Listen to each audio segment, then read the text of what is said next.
నమస్తే, welcome to mid day debate. నేను శాలిని. కవిత లేఖతో BRS KCR ఫ్యామిలీలో విభేదాలు భగ్గుమంటున్నాయి. కేసీఆర్ దేవుడు, కానీ ఆయన చుట్టూ దెయ్యాలు ఉన్నాయనడం సంచలనం రేపుతుంది. కేసీఆర్ చుట్టూ కీలకంగా ఉన్న కేటీఆర్, హరీష్ రావు, సంతోష్ రావులే కవిత చెప్పిన దయ్యాలా లేక ఇంకెవరైనా ఉన్నారా? ఇక కోవర్టులు ఎవరనేది కూడా పార్టీలో చర్చనీయాంశమైంది. వాస్తవానికి ఎమ్మెల్సీ కవిత టార్గెట్ ఎవరు, దెయ్యాలు అంటూ ఆమె ఎవరిని ఉద్దేశించి అన్నారు? అసలు కేసీఆర్తో సన్నిహితంగా ఉంటున్నదెవరు? ఇంతకీ అల్టిమేట్గా కవిత ఏం చేయబోతున్నారు? కొత్త పార్టీ దిశగా ఆమె అడుగులు పడుతున్నాయా? ఇక దీనిపై ఇవాల్టి మిడ్ డే డిబేట్లో చర్చిద్దాం.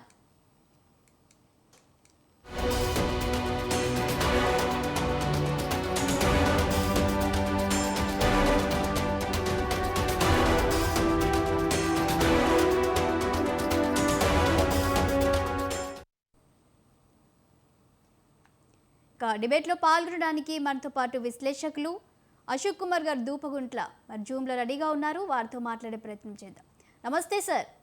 నమస్కారం సార్, మనం గత 2 రోజులుగా చూస్తున్నాము కవిత లేఖ ఇప్పుడు రాజకీయ వర్గాల్లో చర్చనీయాంశంగా మారింది. అతి నిన్నటి వరకు కవిత రాసిన లేఖను ఇది ఎవరు బయట పెట్టారు అని దీనిపై చర్చ జరగడం, నిజంగా కవితే ఈ లేఖ బయట పెట్టారా లేకపోతే ఇంకెవరైనా పెట్టారా, బీఆర్ఎస్ వాళ్ళు కాంగ్రెస్ పైన వేయడం, ఇవన్నీ మనం చూసాం. సో నిన్న ఆవిడ స్పందించారు, ఆ లేఖ నేనే రాశాను అన్నట్లు కూడా ఆమె చెప్పడం. ఆ తర్వాత కానీ ఈ లేఖ ఎవరు బయట పెట్టారు అనేది కూడా మళ్ళీ ఆవిడ క్వశ్చన్ మార్క్గా ఉంచారు. ఇవన్నిటిని చూస్తుంటే మీకు ఏమనిపిస్తుంది సార్? మీ ఒపీనియన్ ఏంటి? ముఖ్యంగా 2 విషయాలు ఆలోచించాలండి. చెప్పండి సార్. ఏదైనా సరే రాజకీయంలో ఏది చేసినా ఒక సంచలనంగా ఉంటుంది. ఒక విషయం ఏమంటే, ఏదైతే లెటర్ వాళ్ళు చూపించినారో, లేఖ చూపించినారో దాంట్లో కింద పర్సనల్గా లెటర్లా కనబడుతుంది. డాడీ అని ఒకటి, డాటర్ ఒకటి అని రాస్తున్నారు. కాబట్టి ఇది పర్సనల్ లెటర్ని పబ్లిక్గా బహిరంగంగా ఎందుకు చర్చకు వచ్చింది అనేది ఒక మూలాంకం. అయితే రాజకీయాల్లో ఏదైనా సరే గూఢాచార్యం లాంటిది కూడా ఉంటుంది. ఈ గూఢాచార్యాన్ని వాళ్ళు కోవర్ట్గానే మాత్రం చెప్పడం జరిగింది. ఒక విషయం మాత్రం ఆలోచించాలి, పొజిషన్లో ఉన్నప్పుడు మాత్రం అందరూ ఒకటే ఉంటారు. అపోజిషన్లో ఉన్నప్పుడు ఒకళ్ళకి సమ్మిళితంగా చేసుకొని వెళ్ళేది రాజకీయం. కానీ ఇక్కడ నెగటివ్ పాయింట్స్ కానీ పాజిటివ్ పాయింట్స్ కానీ ఇంటర్నల్ డెమోక్రసీ అనేది చాలా ఇంపార్టెంట్. తర్కం అనేది చాలా జరగాలి. తర్కాన్ని మనం నెగిటివ్ అయినప్పుడు మాత్రం మనకి ఎగనెస్ట్గాను, పాజిటివ్ అయినప్పుడు మన వాళ్ళు అనుకోవడం చాలా తప్పు. అదేవిధంగా పార్టీలో కానీ వాళ్ళు అంతర్గతంగా డెమోక్రసీని మనం చేసుకున్నప్పుడు చాలా ముదాహమైన విషయం. అది కాకుండా ఎవరన్నా కోర్టు అనేసి ఆ అమ్మాయి వాడింది కాబట్టి ఆ కోర్టు అనే పదానికి వాడుకోవడానికి కరెక్ట్ ఉందా లేదా మళ్ళీ వాళ్ళే ఒకసారి రిట్రాస్పెక్షన్ చేయాల్సిన అవసరం ఉంది. ఏది ఏమైనా సరే, ఎప్పుడైతే కవిత గారు నేను లెటర్ నేనే రాసినాను అన్నప్పుడు దాంట్లో విషయాలను కూడా ఆవిడ ధృవీకరించుకున్నప్పుడు ప్రజల దృష్ట్యా, పార్టీ దృష్ట్యా, అందరి స్వభావకారి కోరుకున్నప్పుడు దాన్ని చర్చకు పెట్టడంలో నష్టం ఏం లేదు. దానికి ఆవిడ ఏదైతే నేనే రాసినప్పుడు దానికి నిలబడాలి, దానికి చర్చకి ఆస్వాదించాలి, అదేవిధంగా చర్చలో పాల్గొనాలి. అదేవిధంగా వాళ్ళ యొక్క మనసులో మాట ఎవరున్నారు. ఇంకొక విషయం చెప్పడం జరిగింది, ఆయన కేసీఆర్ గారు మాత్రం దేవుడు, కానీ ఆయన చుట్టూ కొన్ని దయాలు ఉన్నాయనేసి. ఎక్కడైతే పవర్ ఉంటుందో పవర్ మాంగర్స్ ఉంటారు, పవర్ ఉంటారో వంది మాదిగలు ఉంటారు, పవర్ ఉంటుందో వాడి దగ్గర ఒక భట్రాజులు కూడా ఉంటారు. అదేం కొత్త విషయం కాదు. కాబట్టి కవిత గారు ఈరోజు చేసింది రాజకీయ ప్రక్షాళన అంటారా, రాజకీయం ఒక మంథనం అంటారా, ఆవిడ ఒకసారి చెప్తే బాగుంటుంది. ఏది ఏమైనా సరే ఒక సంవత్సరం తర్వాత అపోజిషన్లో ఉన్నాక కొన్ని విషయాలు చెప్పినారో ఆ విషయాల్ని పాయింట్ వైజ్గా చర్చించుకున్నప్పుడు దాని యొక్క నిగూఢమైన అర్థం కూడా మనకు బయటకు వస్తుంది. ఓకే, ఇక అలాగే మిడ్ డే డిబేట్లో మనతో పాటు కాంగ్రెస్ సీనియర్ నాయకులు మానవతారాయ్ గారు, అలాగే బీజేపీ రాష్ట్ర అధికార ప్రతినిధి సునీతారెడ్డి గారు కూడా జూమ్లో జాయిన్ అయ్యారు. నమస్తే మేడం. నమస్తే సార్.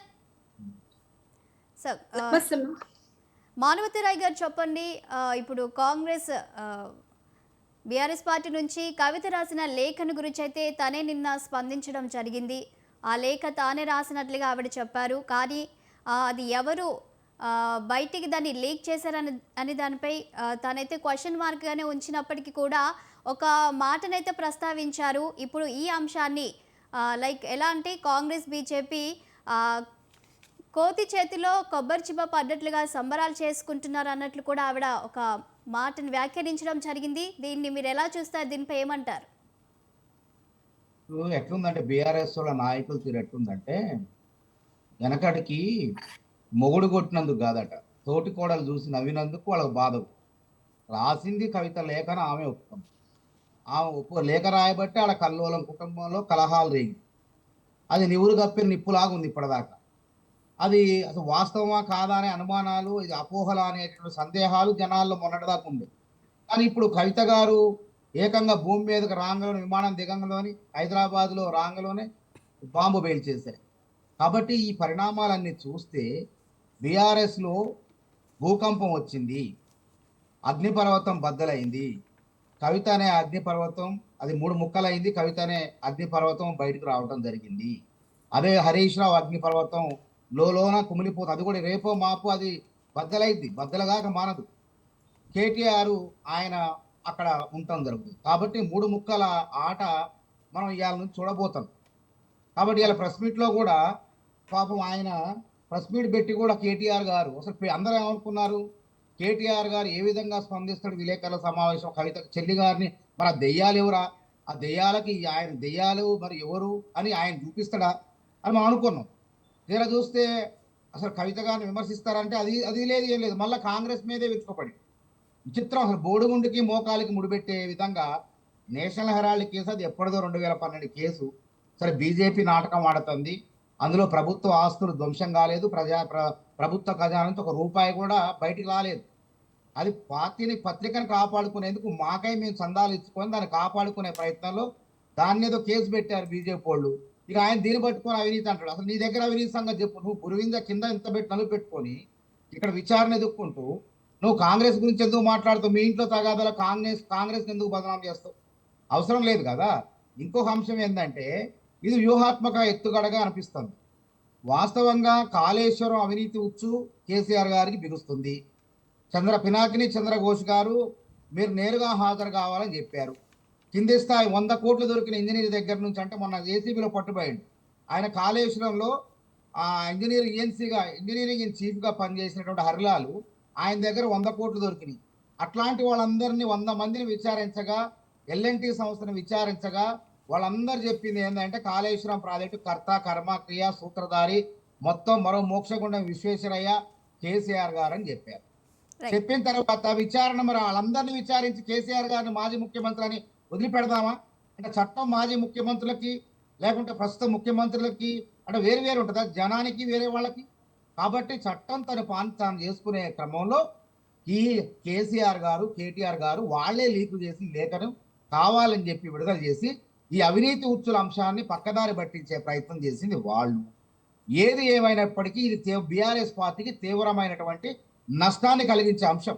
ఇది వాళ్ళు ఇకనైనా దాని జాగ్రత్త కవితను తెచ్చి పిలిచి బుద్ధగిస్తారా, ఏం చేసుకుంటారా అనే అంశం వాళ్ళది. మా జాతీయ పార్టీలో ఎట్లుంటది, మా జాతీయ పార్టీలో ఒకవేళ నాయకులు ఎవరైనా మాట్లాడితే, ఇప్పుడు అటు రాజాసింగ్ మాట్లాడినా, ఇటు మా దగ్గర సునీతారావు మాట్లాడినా, ఇంకెవరు మాట్లాడినా ఏం చేస్తారంటే షోకాజ్ నోటీస్ ఇస్తారు. అది ఆనవాయితీ.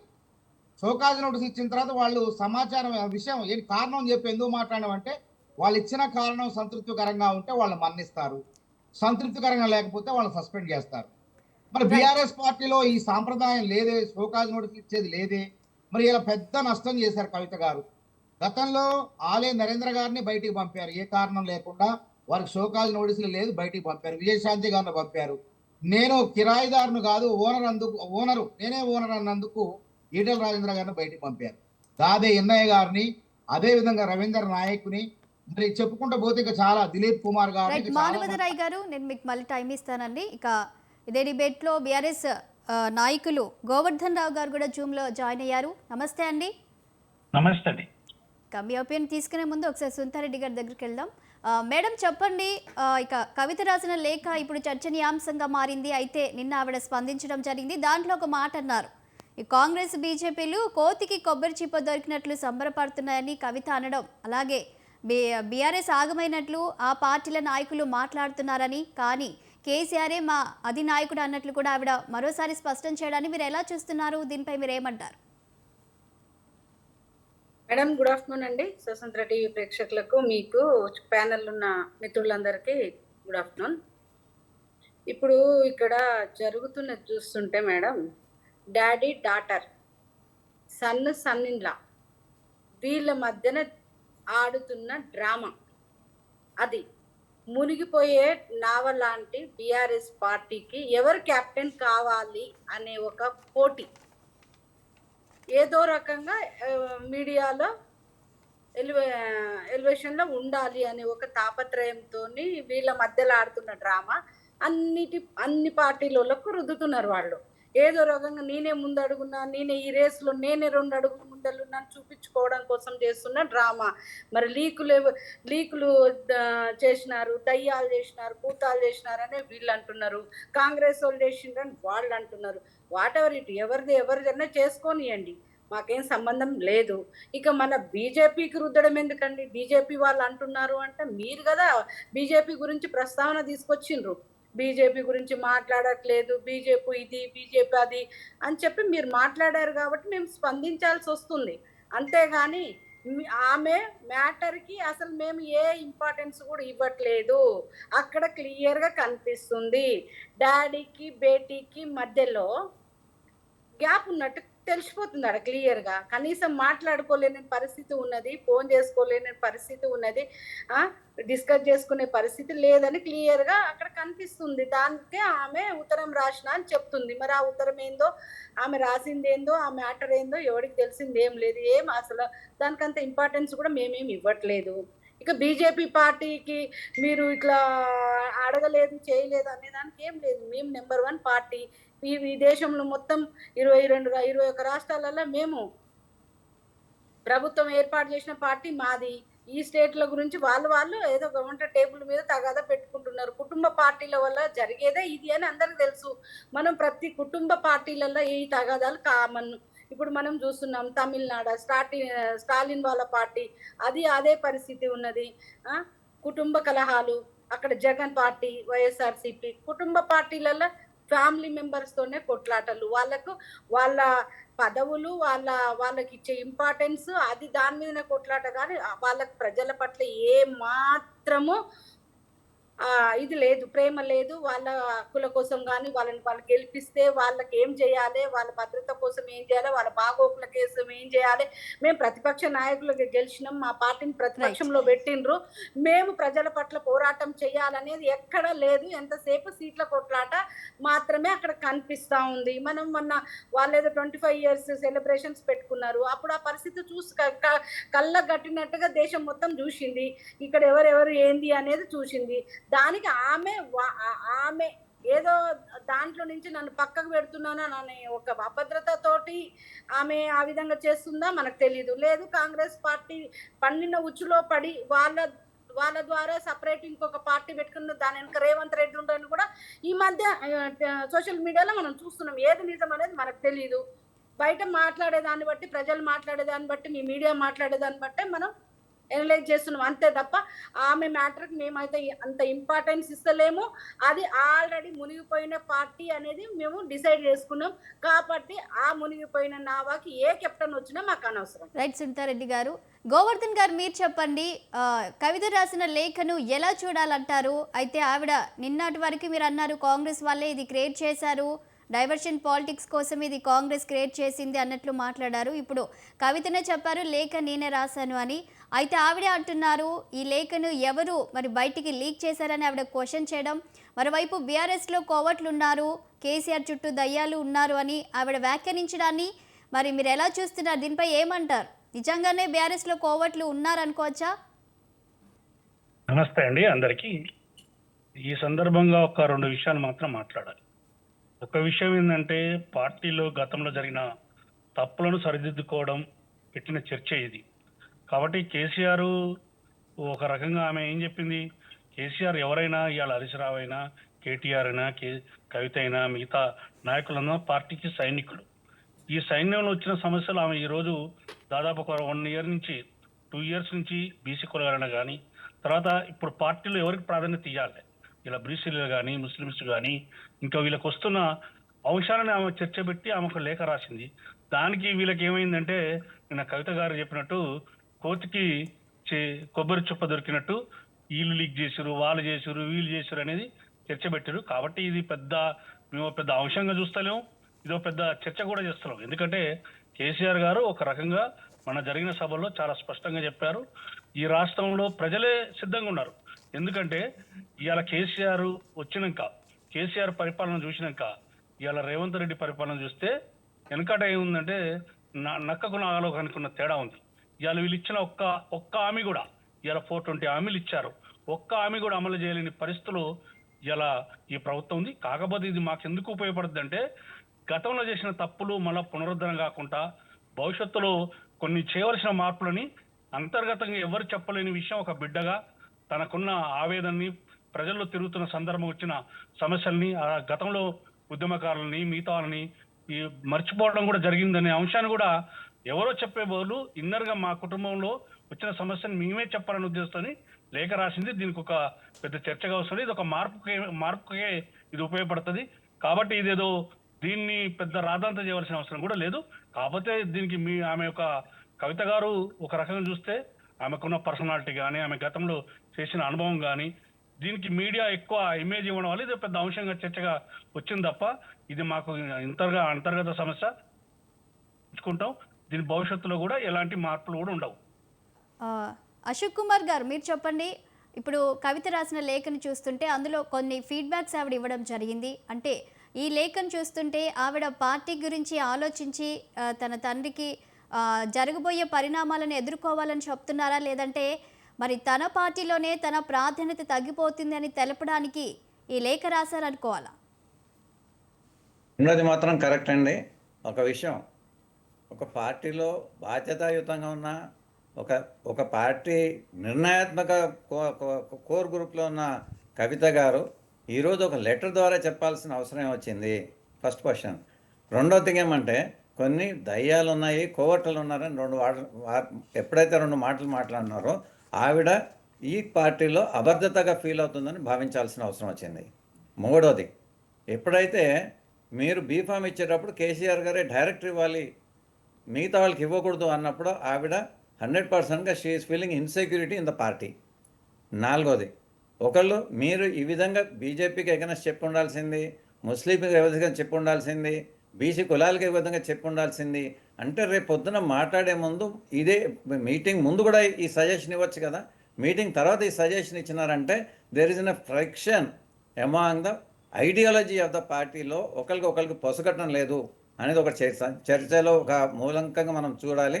ఇందాకే మన వక్త చెప్తున్నారు, ఎప్పుడైతే కుటుంబ పాలన కానీ ముందుకు వచ్చినప్పుడు ప్రజా శ్రేయస్సు కానీ బయటకు వెళ్ళిపోద్ది.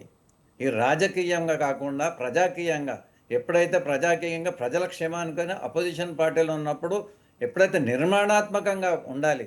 అది కాకుండా ఈరోజు కోవర్ట్లు ఎవరు వచ్చినారు అంటే బయట ద్వారా లీక్ అయినా ఏం లేకైనా వాస్తవాన్ని ఆవిడ ఒప్పుకున్నప్పుడు కోవర్టులు దయాలనే అవసరం ఉండిందా, దాని మీద ఆవిడ ఏమైనా అభద్రత ఫీల్ అవుతున్నారా, లేదా నెక్స్ట్ కార్యక్రమానికి ఈ నాంది పలుకుతుందా లేదు అన్నప్పుడు వేరే పార్టీతోని ఒక మీమాంసతో ఒక చర్చను ముందుకు తీసుకొచ్చేసి దానిలో ముందుకు తీసుకెళ్ళాలని ఒక ఎత్తుగడన అనేది కూడా మనం ఆలోచించాల్సిన అవసరం ఉంది. అదేవిధంగా ఈ అంతర్గత ప్రజాస్వామ్యంలో చేసిన వాస్తవాల్ని వేరే పార్టీగా ఆపాదించడం కానీ, వేరే పార్టీలో చేయడం కానీ, దాంట్లో ఒక ముఖ్య మూలాంకం ఏందో కూడా what is the inner core problem or the issue, లేదంటే how they want to come out.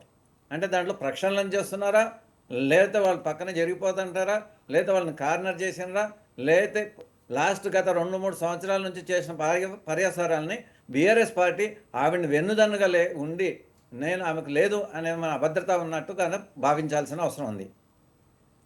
Right. మానవతరాయ్ గారు మీరు చెప్పండి. కవిత రాసిన లేఖ వెనుక రేవంత్ హస్తం ఉందని బీజేపీ అంటుంది, ఎందుకు అంటుంది? దీనిపై మీరేమంటారు? వాళ్ళు ఒకటే కదా, కవిత అదే చెప్పింది, బీజేపీ బీఆర్ఎస్ ఒకటే అని చెప్పింది. తర్వాత రేపొద్దున అందరూ ఒక్క నిమిషం, నేను అనలేదు మేడం. ఎవరన్నారు అంటే కేటీఆర్ గారు అన్నారు అని చెప్పాను. వాళ్ళేమో వీళ్ళ మీద అంటున్నారు అని చెప్పాను మేడం. వినండి, మీరు చెప్పింది సరే, ఎవరు చెప్పినా జగమెరిగిన సత్యం ఏంటంటే 2014 నుంచి తీసుకుంటే మొన్నటి వాళ్ళు 10 ఏళ్ళు అధికారంలో ఉన్నంత వరకు ఇద్దరిది మంచి మైత్రి బంధం. పార్లమెంట్లో ఏ బిల్లు పెట్టినా సరే డూడు బసవన్ లెక్క రాజ్యసభలో లోక్సభలో కనీసం ప్రశ్నించకుండా లేకపోతే జేపీసీలు అడగకుండా సంతకాలు పెట్టినటువంటి సంఘటనలు అవసరమైతే ఎంపీలని ప్రత్యేక ఫ్లైట్లో పెట్టి బిల్లులు ఆమోదించుకున్నారండి. వాళ్ళు ఒకటే. లింగోజీ కూడా ఎన్నికల్లో కలిసి పోటీ చేశారు, బీఆర్ఎస్ బీజేపీ ఓడిపోయారు. కలిసి పోటీ చేసి కార్పొరేటర్ ఎన్నికల్లో ఓడిపోయారు.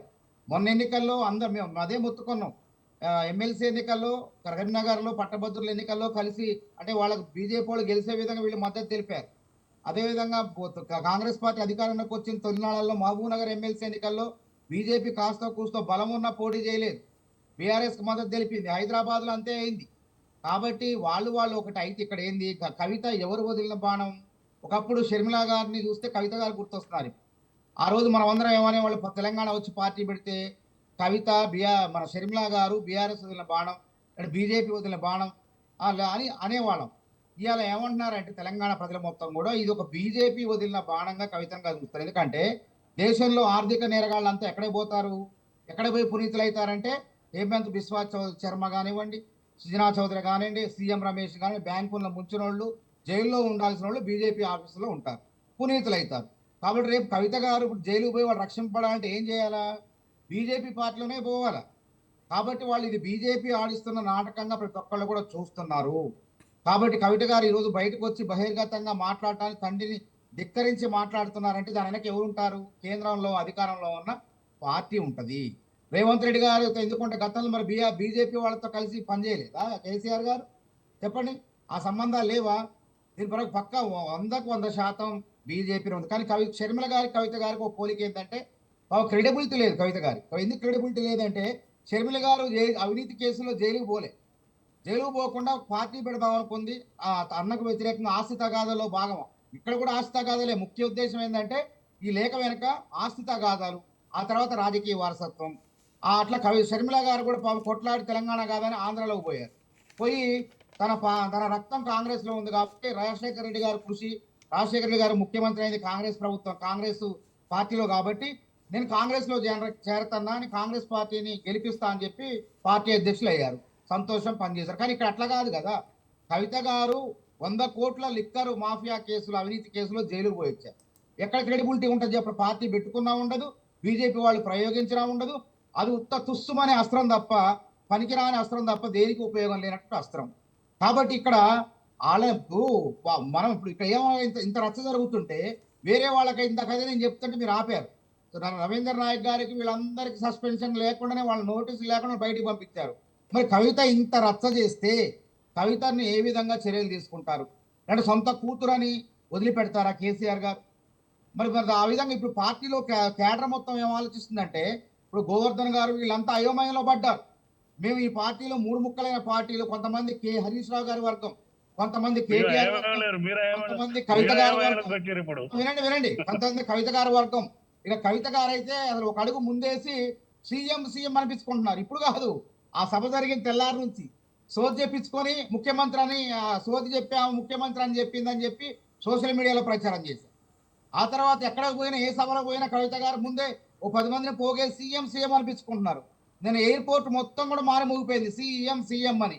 మరి నేను ఎయిర్పోర్ట్లో స్వాగతం పలికేటప్పుడు సార్ దేవుడు కేసీఆర్ గారే, మరి దెయ్యాలు గురించి చెప్పారు, బాగానే ఉంది. మరి దేవుడు కేసీఆర్, దేవుడి ఫోటో ఎందుకు పెట్టుకోలేదు? ఆ ఫ్లెక్సీల్లో కేసీఆర్ గారు ఫోటో పెట్టుకోవాలి, దెయ్యాలే పెట్టుకోవద్దు. కేసీఆర్ గారు ఫోటో పెట్టుకోలేదంటే అక్కడ జరుగుతుంది. కాబట్టి నేను ఏమంటానంటే బీఆర్ఎస్ పార్టీలో దెయ్యాలు బయటికి పోవాలంటే బస్తర్ నుంచి మనం భూత వైద్యులు తీసుకొద్దాం. ఇక వాళ్ళ వల్ల గాటలే ఈ కొట్లాట్లో.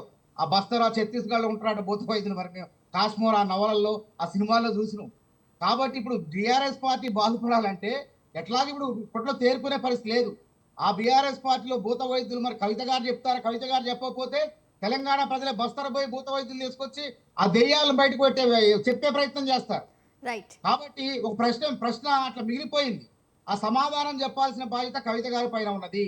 లేకపోతే కేసీఆర్ గారే బయటకు వచ్చి మౌనం వీడేసి బయటకు వచ్చేసి కవిత చేసినటువంటి నష్టానికి దానికి చర్యలు ఉంటాయా ఉండవా, ఆ దెయ్యాలు ఎవరు ఏందనే కథ సమావేశం మొత్తం కూడా బయటకు వెల్లడిస్తే అది నిజమైనటువంటి పార్టీ అవుతుంది. అయినా ఎన్ని ఆటలాడినా ఇప్పుడు బీఆర్ఎస్ పార్టీ వాళ్ళ ప్రజల్లో విశ్వాసం కోల్పోయింది. పార్టీ ఘోరమైన అవినీతి పీకల్లోతూ కోల్పోయిన పార్టీ. కేటీఆర్ గారికి మాటలు రావట్లే, చాలా విచిత్రంగా ఉంది అసలు. ఆయన కవిత్వం చెప్తాడా ఏం చెప్తాడా అర్థం పొద్దు ప్రెస్ మీట్ చూస్తే హాస్యాస్పదంగా ఉంది. అసలు విషయం చెప్పకుండా డొంక తిరుగుడుగా ఏదో నేషనల్ హెరాల్డ్ అంటాడు, వాల్మీకి కర్ణాటకలో జరిగినటువంటి ఇడియారప్ప సంబంధించిన అంశం అంటాడు. ఆడ విలేకరులందరూ అడుగుతున్నారు పట్టుబట్టి అసలు దీని సంగతి ఏంది, కవిత గారి గురించి ఏంటంటే దాని గురించి దాట వేస్తాడు. కాబట్టి ఆ పార్టీ అబాస్పాలైపోయింది. కాంగ్రెస్ పార్టీ గతంలో ఎవరన్నా అంతర్గత ప్రజాస్వామ్యం మూలంగా ఎవరైనా మాట్లాడితే ఇక చూడండి బోతికాండక్కల్లో కూర్చొని మీడియాను పంపించి ఒక కాంగ్రెస్ లో లుకలుకలు అని చెప్పేవాడు. కాబట్టి కాంగ్రెస్ లో అనేది 1885 సంవత్సరం నుంచి కాంగ్రెస్ లో అంతర్గత ప్రజాస్వామ్యం ఉంటుంది చెప్పుకుంటారు, మాట్లాడుకుంటారు. కానీ ఇప్పుడు మీ దగ్గర వచ్చింది కదా, మరి దీన్ని ఎట్లా పరిష్కరించుకుంటారు? కాబట్టి దీన్ని వేరే వాళ్ళ కాంగ్రెస్ కి బీజేపీకి ఎందుకు ఆపాదిస్తారు? అందుకే ఇందాకన్నా అసలు మొగుడు కొట్టినందుకు కాదు, తోటికోడలు చూసి నవ్వినందుకు, అంటే వాళ్ళు కవిత లేఖ రాసినందుకు కాదు.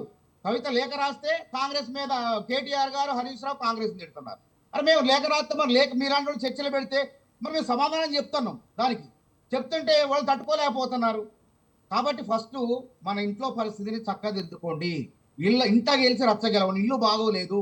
నా సూచన ఏంటంటే బీఆర్ఎస్ పార్టీ ముందు ఇంటిని సక్రమంగా చేసుకొని అప్పుడు రాష్ట్రం గురించి ఆలోచన చేయమని చెప్పి వాళ్ళకి నేను సలహా ఇస్తాను. ఓకే, సునీతారెడ్డి గారు మీరు చెప్పండి. ఇప్పటికే కవిత రాసిన లేఖకు సంబంధించి బీఆర్ఎస్ పార్టీ సైలెంట్గా ఉన్న నేపథ్యంలో బీజేపీ నుంచి మాత్రం ఎక్కువ వాయిలెంట్ వినిపిస్తుంది. ఎందుకంటారు? ఇప్పటికే ఎంపీలు దీనిపై మరి రియాక్ట్ అవ్వడం, అలాగే కేంద్ర మంత్రి కిషన్ రెడ్డి కూడా దీనిపై మాట్లాడడం, వాళ్ళు కామెంట్స్ చేయడాన్ని ఎలా చూడాలంటారు? మేడం ఏం కామెంట్ చేయలేదు మేడం, ఏం కామెంట్ చేయలేదు. ఎందుకు అంటే ఇక్కడ క్లియర్ గా అర్థమైపోతుంది వాళ్ళ ఫ్యామిలీ వార్ అంతే, అది వేరే మాకేం సంబంధం లేదు. ఆమె బీజేపీ గురించి, ఇప్పుడు బ్రదర్ కూడా బీజేపీ గురించి మాట్లాడుతున్నప్పుడు నాకు ఒకటి అర్థమవుతుంది ఏంటి అంటే, అసలు కవిత గారికి బీజేపీ నాయకులకు ఎవరికి ఏ సంబంధము లేదు.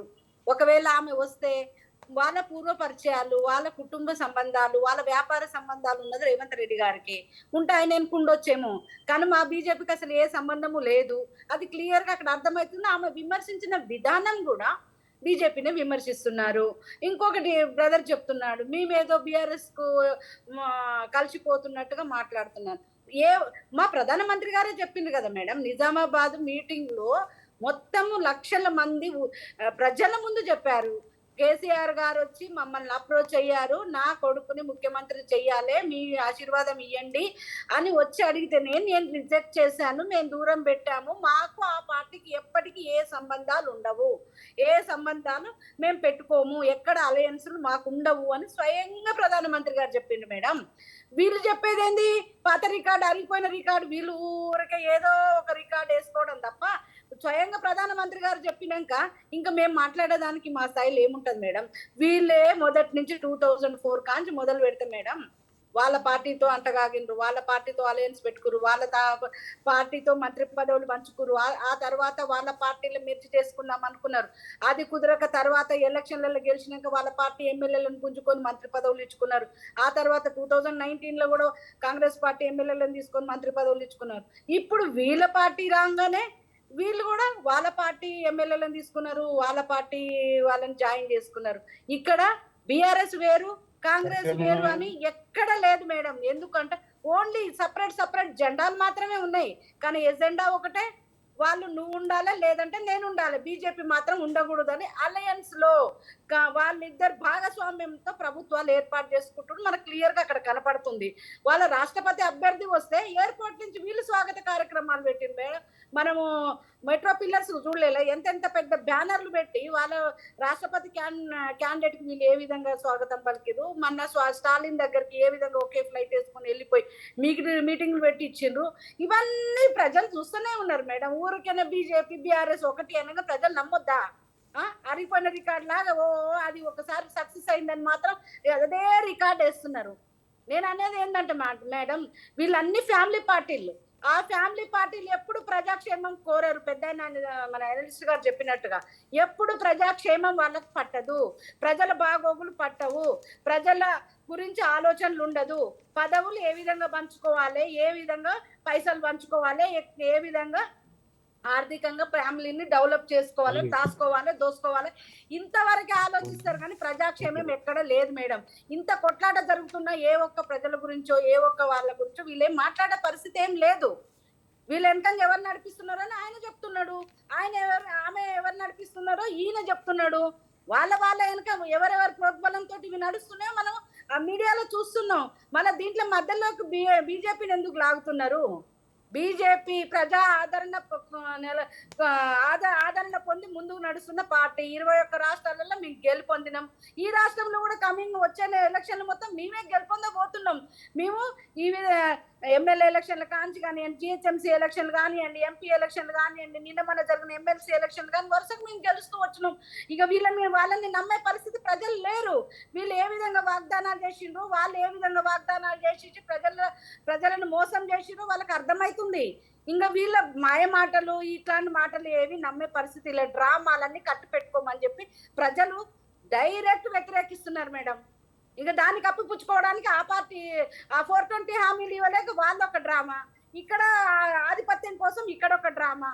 మేము ప్రజలలో ఉంటున్నాం, ప్రజల కోసం పోరాటం చేస్తున్నాం, ప్రజల సంక్షేమం కోసం పాటుపడతాం. ఖచ్చితంగా ప్రజలలో మేము ఉంటాము. వీళ్ళలాగా అబండాలు వేసేసి మసిబుసి మారేడికాయలు చేసేసి ఆరిపోయిన రికార్డులలో కొన్ని పెట్టుకొని మేము తిరిగే అవసరం మాకు లేదు మేడం. ఏ పార్టీని కలుపుకొని వెళ్ళే అవసరం మాకు లేదు, ఏ పార్టీని మేము కలుపుకునే అవసరం మాకు లేదు. Right. Mid day debate continue చేసే ముందు ఒక చిన్న బ్రేక్ తీసుకుందాం. చూస్తూనే ఉండండి స్వతంత్ర.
Welcome back.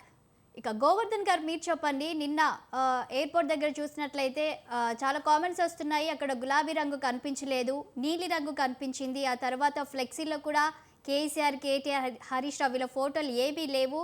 ఆ తర్వాత అక్కడున్న జాగృతి కార్యకర్తలు కూడా సీఎం సీఎం అని కవితను నినాదించడాన్ని ఎలా చూడాలంటారు? ఈరోజు కేటీఆర్ మరి మాట్లాడిన ప్రెస్ మీట్లో కూడా కవిత పేరును ప్రస్తావించకపోవడాన్ని ఎలా చూడాలంటారు? అంటే అన్నా చెల్లెల మధ్య ఆధిపత్య పోరు బయటికి వచ్చింది అనుకోవచ్చా? ఇది సంకేతం అనుకోవచ్చా? చూడండి, ఇప్పుడు కవిత పేరు విషయం ప్రస్తావించకూడదు, పెద్ద పట్టించుకోవాల్సిన అవసరం లేదు.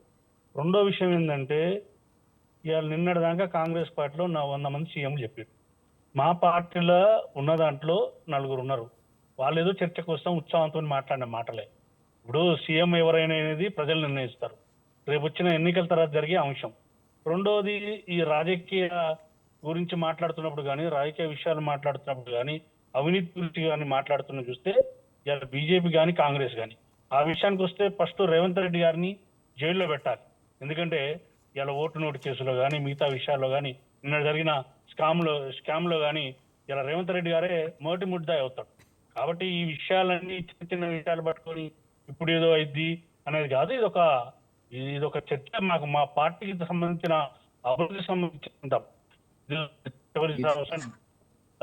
మా పార్టీ గులాబీ కానీ కవిత గారు నిన్నమని చేసింది కాదు.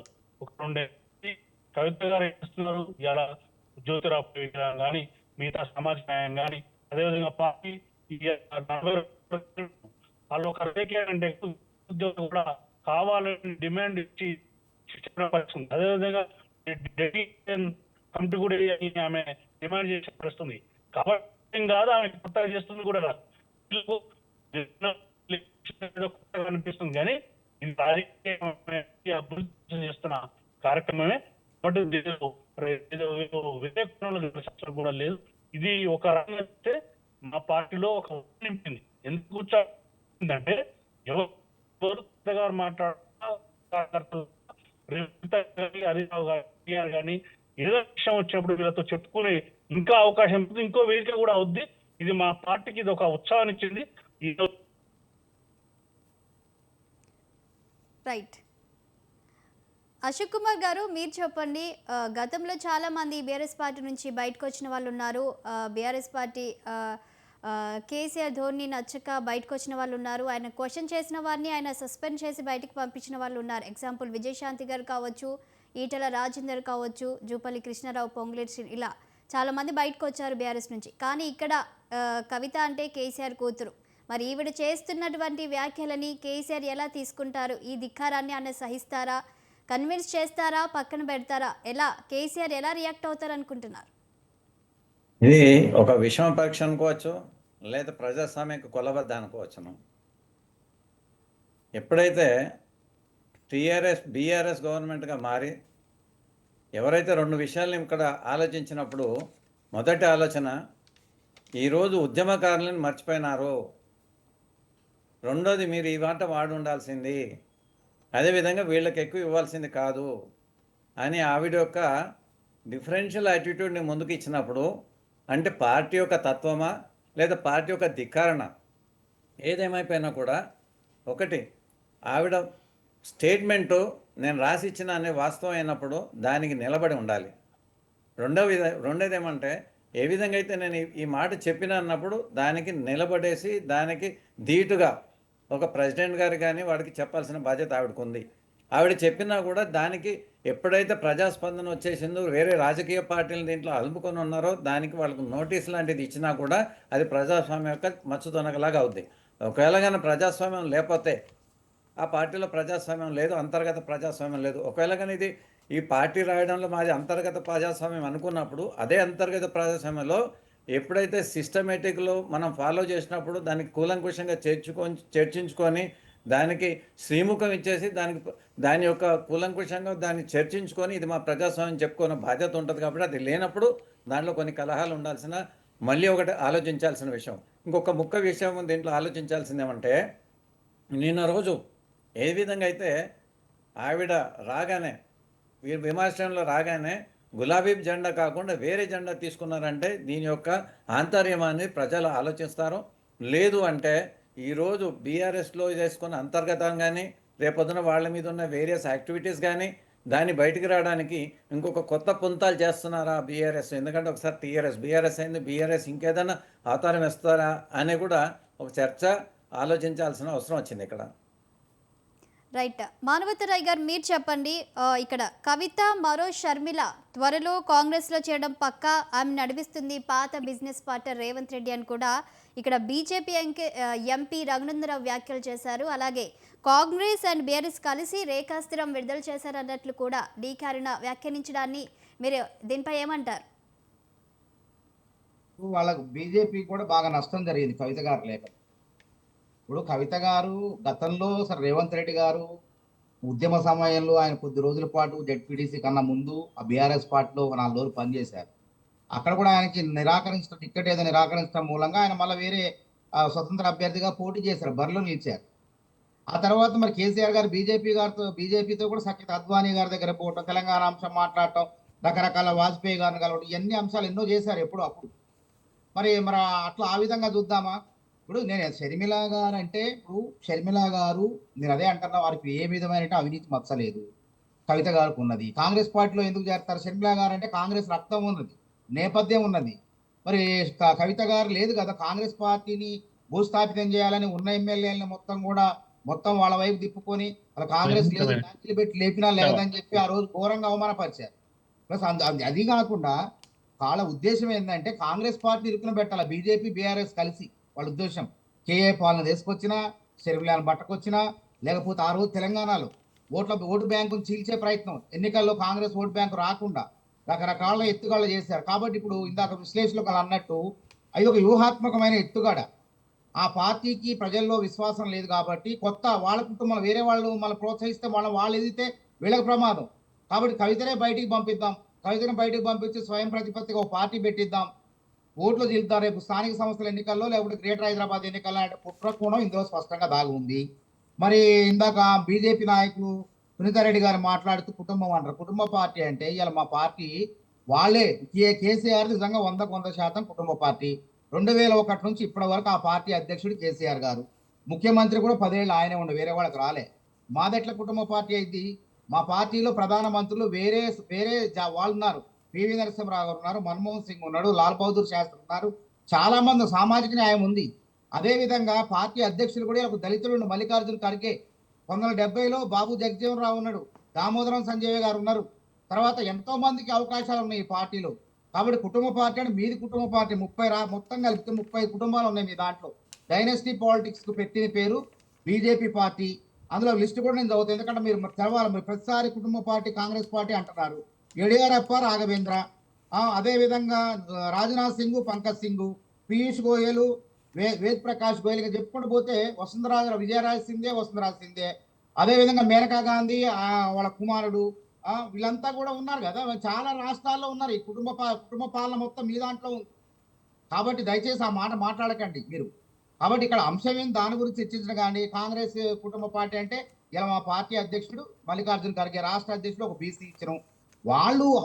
పార్టీ పుట్టిన దగ్గర నుంచి ఇప్పటివరకు ఒక బీసీకీలా ఒక ఎస్సీకీలా ఏది లే, వాళ్ళే ఉన్నారు. కర్త కర్మ మొత్తం సుతదారులు. అవినీతిలో వాళ్ళే, పార్టీలో వాళ్ళే, మంత్రివర్గంలో వాళ్ళే, అన్ని వాళ్ళే. కాబట్టి ఇవాళ దీనికి సమాధానం చెప్పాల్సిన బాధ్యత కూడా కవిత గారి విషయంలో వాళ్ళకు ఉన్నది.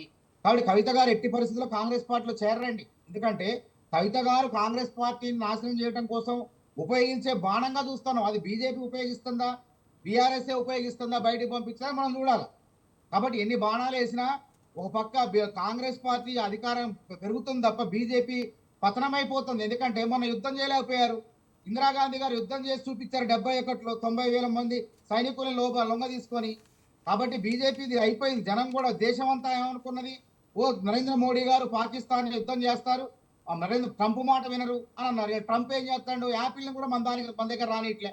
నువ్వు భారతదేశంలో యాపిల్ పరిశ్రమ పెడితే మా దగ్గర ఆ ఫోన్లు అమ్మితే 20% సుంకాలు వేస్తామంటాడు. మరి నరేంద్ర మోడీ గారు ట్రంప్ గెలవాలని చెప్పి వచ్చిండు అడిగిపోయి. ట్రంప్ గెలవాలని చెప్పితే భారతీయుల్ని బేడీలేసి పంజాబ్ పంపారు. భారతీయులు ₹1,00,000 పంపాలంటే ఆయనకు ఫైన్ వేస్తారట. భారతీయులు డబ్బులు పంపాలంటే అమెరికా నుంచి ఇండియాకు పంపాలంటే వాళ్ళు ₹1,00,000 వేస్తారు, సుంకాలు విధిస్తారట.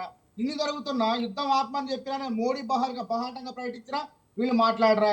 ఇవాళ వీళ్ళు మాట్లాడతారు కాంగ్రెస్ పార్టీ గురించి. రేవంత్ రెడ్డిని ఆల్రెడీ జైల్లో పెట్టారండి. రేవంత్ రెడ్డిని జైల్లో పెట్టి అక్రమ కేసులు, ఆయన ఏ ప్రజాధనాన్ని దుర్వినియోగం చేయలే. రేవంత్ రెడ్డి కవిత గారి లెక్క ఢిల్లీలో 2,000 కోట్లు ఆ ఢిల్లీ ప్రభుత్వానికి నష్టం వచ్చేటట్టు జైలుకు పోయి రాలే. రేవంత్ రెడ్డి గారు తెలంగాణ ప్రజాధనానికి నష్టం వాటిల్లోకి పోయి రాలే. ఇది మీరు కావాలని కుట్రపూరితంగా ఆయన జైలుకు పంపారు. ఆ విచారణలో ఉన్నది. అందుకే మేమేమంటున్నాం, కాళేశ్వరంలో కూడా చట్టానికి అందరూ అతిథులు కాదు, ఎవరు అతిథులు కాదు. కాళేశ్వరం కూడా విచారణ రమ్మంటే ఈ దొంగతిరుడు మాట్లాడి ఎందుకు మాట్లాడతారు మీరు?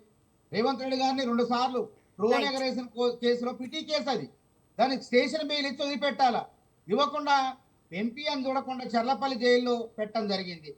కాబట్టి కర్మ సిద్ధాంతం ఉంటది కదా, కర్మ ఏ చర్యలు చేస్తే ప్రతిఫలం అదే విధంగా వస్తుంది మనకి. కాబట్టి కర్మ నుంచి ఎవరు కూడా తప్పించుకోలేరు, దానికి ఎవరు అతిథులు కాదు. కాబట్టి న్యాయ విచారణ ఎదుర్కోండి, ఈ దొంగతిరుడు రాజకీయాలు చేయకండి అని చెప్పేసి బీఆర్ఎస్ పార్టీ నాయకులకు నేను సూచన చేస్తున్నా. ఇప్పటికే మించిపోయింది లేదు. మీ ఇల్లు బాగోలేదు, మీ ఇల్లు బాగోలేకపోతే ఎదుటింటి వాళ్ళు బాగోలేదని చెప్పి ఎదుటి వాళ్ళ మీద వేలు పెడితే మీ వైపు 5 వేలు చూపిస్తున్నాయి.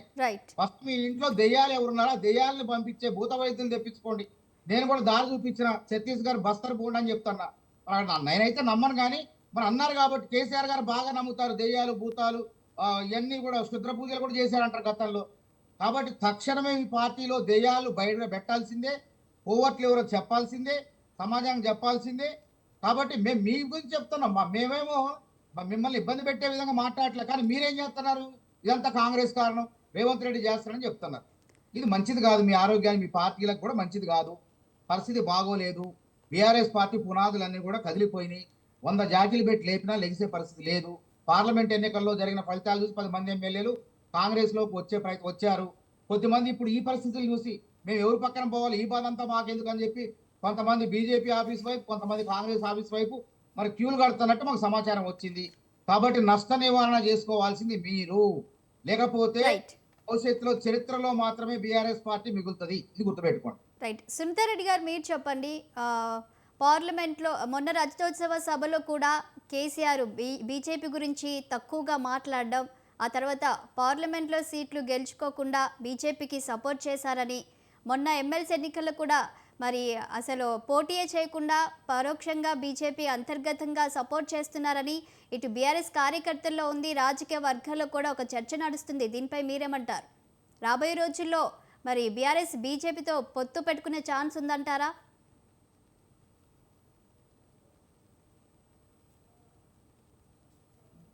మ్యూట్లో ఉన్నారండి.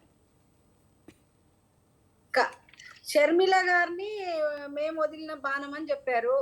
మరి షర్మిల గారిని ఎవరు వదిలిన బాణం అయితే ఎవరితో ఉన్నారు? తెలంగాణలో వాళ్ళ పార్టీ చుట్టూ తిరిగారు, పార్టీ పోస్టుల కోసం తిరిగారు. మరి వీళ్ళకి ఎక్కడ పొసగలేదో ఆమెను తీసుకుపోయి మరి అదే కాంగ్రెస్ పార్టీకి ఆంధ్రప్రదేశ్ లో పెట్టారు. మరి ఆమె ఎవరు వదిలిన బాణం అని ఇప్పుడు అర్థమవుతుందా? ప్రజలకు అర్థమవుతుంది కదా కాంగ్రెస్ పార్టీ డ్రామా లేంది, వీళ్ళు మాట్లాడేది ఏంది, వీళ్ళ డ్రామా లేని వెనకేం నడుస్తుంది అనేది కాంగ్రెస్ కుట్రలకు పుట్టినిల్లు. రెండోది ఇప్పుడేదో కవిత మేమే వదిలిన బాణం లాగా ఆయన మాట్లాడుతున్నారు. ఎవరు వదిలిన బాణమో మీడియా కోడై కూస్తున్నది, రేవంత్ రెడ్డి వెనక ఉన్నాడు అని చెప్పేసి. ఇప్పుడు వచ్చేసి వాళ్ళ అన్నగారైన కేటీఆర్ కూడా ప్రెస్ మీట్ పెట్టి చెప్పిండు కేసీఆర్ రేవంత్ రెడ్డి గారే ఉన్నారని. వాళ్ళకున్న రిలేషన్స్ కూడా ఉన్నాయి, పాత రిలేషన్స్ కూడా ఉన్నాయి, వాళ్ళ వ్యాపార లావాదేవీలు, వ్యాపార సంబంధాలు వాళ్ళకి వెనకటి నుంచి ఉన్నాయి కాబట్టి వాళ్ళ వెనక నుంచి నడిపిస్తుండేమో అని అనుకోవాలి.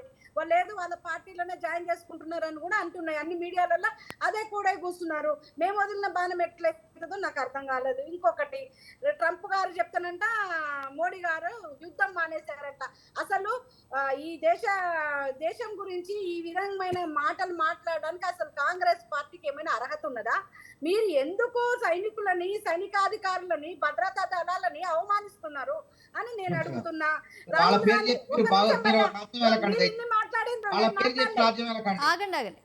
సైనికాధికారుల పేరు చెప్పి మానవతరాయ్ గారు ఒక నిమిషం అండి, మాట్లాడివ్వండి. అవకాశం ఇచ్చారు ప్రజలు, చాలండి. దాన్ని సెంటిమెంట్ రాజేయకండి దయచేసి. సైన్యమే అంటుంది. ఒక నిమిషం అండి మానవతరాయ్ గారు. రాహుల్ గాంధీ గారు అడుగుతారు కదా, మీరు యుద్ధం చేస్తే ఎన్ని జట్లు కూలిపోయినాయి, ఎన్ని విమానాలు కూలిపోయినాయి అని ఒక కనీసం జ్ఞానం లేకుండా అడుగుతారా అండి? అక్కడ కనపడతలేదా? మనం టెర్రరిస్టులు అటాక్ చేసినాం 9 ప్లేసెస్లని మన సైనికులే చెప్తున్నారు, సైనిక అధికారులు చెప్తున్నారు. 11 ఎయిర్ బేస్లని మనం డ్యామేజ్ చేసినాము మన జెట్స్ పోయి అని చెప్పేసి స్వయంగా మన రక్షణ దళాలు చెప్తున్నది, మనకు సైనిక అధికారులు చెప్తున్నప్పుడు వీళ్ళు చిన్న పిల్లలలాగా అడుగుతున్నారంట. వీళ్ళు పాకిస్తాన్ సపోర్ట్ చేస్తున్నారా? పాకిస్తాన్ వాళ్ళు మాట్లాడినట్టే మాట్లాడుతున్నారు.